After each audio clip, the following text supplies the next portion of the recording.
안녕하세요, 펜돌입니다. 최근 비트코인 가격이 테슬라의 영향으로 인해 6만 달러를 찍고 다시 3만 달러대로 하락해 주었을 때 장기 보유자들의 엄청난 매집이 진행된 것을 확인할 수 있습니다. 여태까지 비트코인 가격은 장기 보유자들의 매집 이후 큰 상승으로 이어졌는데요. 특히 이번에 매집된 물량은 평소보다 규모가 훨씬 더 크다는 것을 볼 수 있죠. 세력이 물량을 많이 매집하면 할수록 가격 상승은 더 커질 수밖에 없는데요. 오늘 영상도 꼭 끝까지 보셔서 큰 상승에 나올 수 있는 시장에 미리 준비하시길 바랍니다. 오늘은 비트코인 월봉 차트를 먼저 보도록 하겠습니다. 예전 영상을 보신 분들은 아시겠지만 비트코인의 재상승을 이어가줄 경우 예상되는 고점 가격대는 10만에서 11만 달러대라고 알려드렸는데요.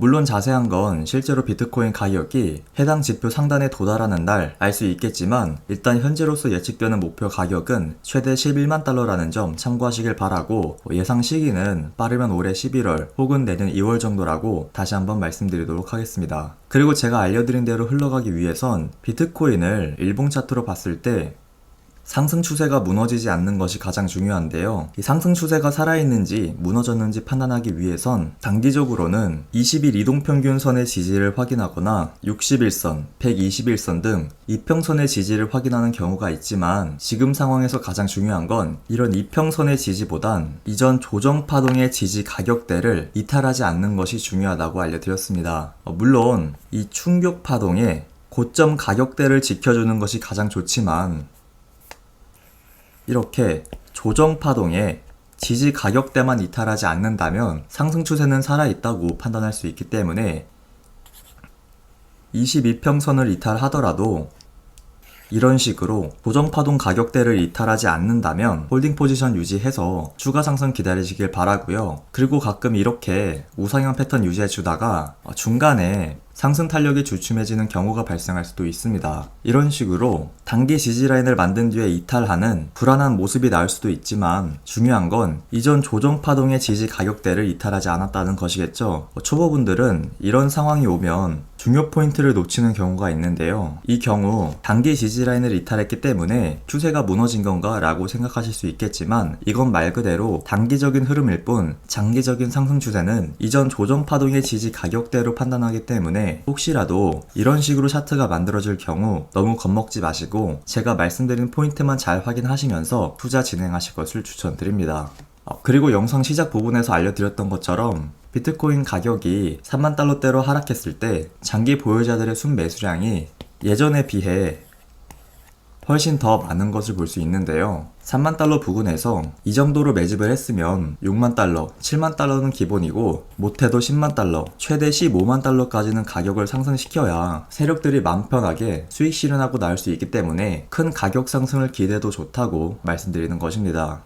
물론 해당 지표를 봤을 때 6개월 이내 15만 달러보단 10만에서 11만 달러가 고점이라고 판단되겠지만 자세한 건 좀 더 지켜봐야 알 수 있고요. 그래서 3만 달러대로 하락했을 때 많은 매집 물량이 들어왔다는 점에서 여전히 추가 상승 기대하셔도 좋다고 말씀드릴 수 있고, 예전처럼 코로나 팬데믹 같은 변수로 인해 급락이 나오는 상황이 발생할 수도 있겠지만 결국은 세력의 평단가가 3만 달러 정도 되기 때문에 이런 단기 급락장이 오더라도 빠른 회복을 보여줄 가능성이 높다는 점 기억하셔서 웬만하면 장기적으로 바라보고 큰 상승을 목표로 투자하실 것을 추천드립니다. 여기까지 가격 전망에 대해 알아보았고요. 다음으로 알려드릴 소식은 금 투자 관련 내용인데요. 금은 안전자산의 역할을 하기 때문에 사두면 오른다 라는 말이 많았죠. 그러나 최근 10년간 상승률을 보시게 될 경우 S&P 500 지수는 295% 정도 상승한 반면 금 가격은 10년 전에 비해 오히려 0.02% 정도 하락한 것을 볼 수 있습니다. 물론 10년 전이 아닌 5년 전에 샀다면 지금 수익을 보고 있겠죠. 그러나 여기서 포인트는 많은 전문가들의 예측과는 다르게 우상향 패턴이 무너졌다는 것인데요. 뿐만 아니라 금은 이미 안전자산의 지위를 잃어버렸다는 얘기도 나오고 있습니다. 금이 이렇게 힘을 잃어가고 있고 비트코인이 투자 수단으로서 주목을 받고 있는 이유는 여태까지 비트코인이 우상향 패턴을 유지해 주었다는 점과 기관은 물론이고 국가에서도 투자하고 있다는 점,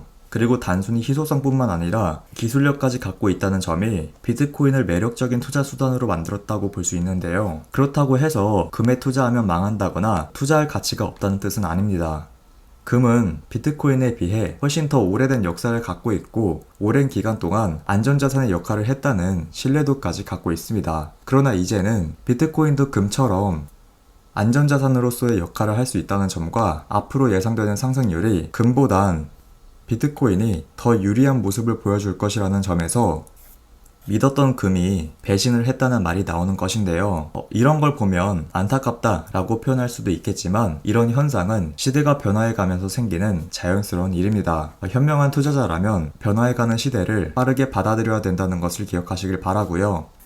다음으로 디지털 화폐 CBDC에 대해서도 말씀드리면 이렇게 각 정부 중앙은행에서 CBDC를 발행할 경우 비트코인 등 암호화폐는 필요가 없고 가치가 영원히 될 것이다 라는 얘기를 많이 들어보셨을 텐데요. 여기서 중요한 건 어차피 이런 얘기 하는 사람들은 CBDC가 아니었어도 비트코인 가치는 영원히 될 것이다 라고 주장할 것이기 때문에 크게 신경 쓰지 않아도 된다고 말씀드리고 싶고, 오히려 CBDC가 발행이 되고 유통까지 됐을 때 은행들에게 암호화폐는 더욱더 필요한 존재가 될 수 있는데요. 그 이유는 CBDC가 등장할 경우 은행들은 뱅크런 사태를 맞을 확률이 더 높아지기 때문입니다. CBDC의 등장으로 인해 개인들이 디지털 지갑을 갖게 된다면 상업은행에 저축할 이유가 없어지게 되고, 예금 자금이 없다면 은행의 소매 업무 부분에 차질이 생기면서 결국 은행은 뱅크런 사태까지 이어질 가능성이 높아지게 되는데요. 그러나 여기서 은행들이 암호화폐 커스터디 사업이나 암호화폐 금융상품 판매를 통해 CBDC 등장으로 인한 경영 위기를 피할 수 있기 때문에 오히려 CBDC의 등장은 암호화폐 시장을 더 활성화시켜주는 계기가 될 것이라고 말씀드릴 수 있는 것입니다. 그리고 꼭 CBDC가 아니었어도 은행이나 카드회사, 자산운용사는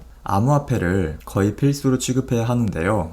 그 이유는 앞에서 알려드렸던 것처럼 기업이 살아남기 위해선 시대의 흐름을 따라야 하기 때문입니다. 대표적으로 미국의 전통 카메라 브랜드인 코닥이 아날로그식 카메라 판매로 큰 수익을 올리고 있을 때 디지털 카메라가 등장한 적이 있었는데요. 하지만 코닥의 최고 경영진들은 시대의 흐름을 따르지 않고 단기 수익만 바라보고 아날로그식 카메라만 고집을 부리다가 파산보호 신청을 했던 것처럼 기업은 소비의 변화, 트렌드에 민감하게 반응할 줄 알아야 합니다.